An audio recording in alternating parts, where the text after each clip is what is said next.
일본군 위안부 피해 생존자이자 적극적인 운동가인 이용수 할머니가 기자회견을 하면서부터였습니다. 애초 문제 제기는 크게 두 가지였습니다. 윤미향 의원과 정의기억 연대 측이 기부금을 불투명하게 집행해왔다. 또 2015년 한일 위안부 합의 내용을 사전에 윤 전 대표가 알고 있었던 것 아니냐였습니다. 그런데 기부금을 비롯해서 국고보조금 공시가 누락됐다던가 안성쉼터를 고가에 매입해서 헐값에 팔았다. 뭐 해외 사업도 문제가 있었다는 의혹이 채 풀리기도 전에 또 다른 의혹들이 계속해서 쏟아지고 있습니다. 평소 이 문제에 관심 있었던 분들조차 과연 진실이 무엇인가 굉장히 혼란스러워하고 있는데 이런 상황 어떻게 좀 보셨습니까?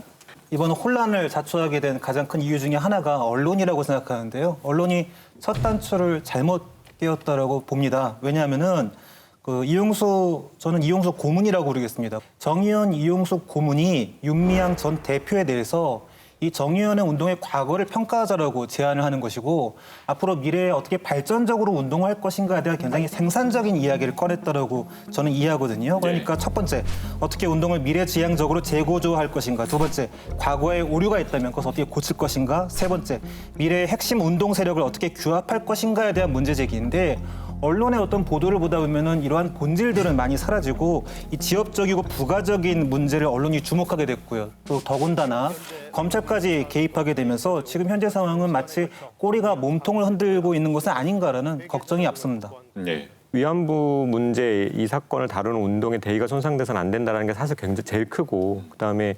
이용수님의 어떤 진위에 우리가 집중해야 된다.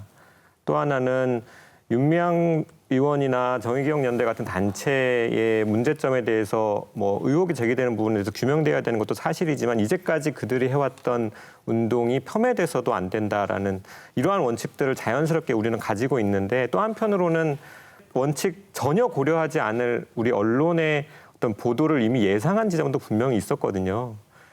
근데 역시나 이제 그런 슬픈 예감이 전혀 틀리지가 않았던 거죠.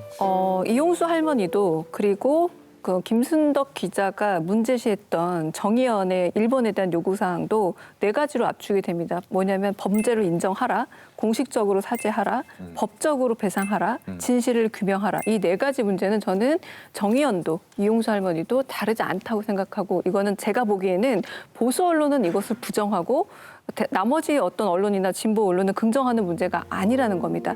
이 네 가지 문제에 대한 합의가 있는 상태에서 다른 어떤 뭐 회계 불투명이라던가 진실 규명이라던가 이런 문제들은 이 위에서 진행되어야 되지 이걸 논외로 하고 진행돼서는 안 된다라고 다시 한번 말씀드리고 싶습니다.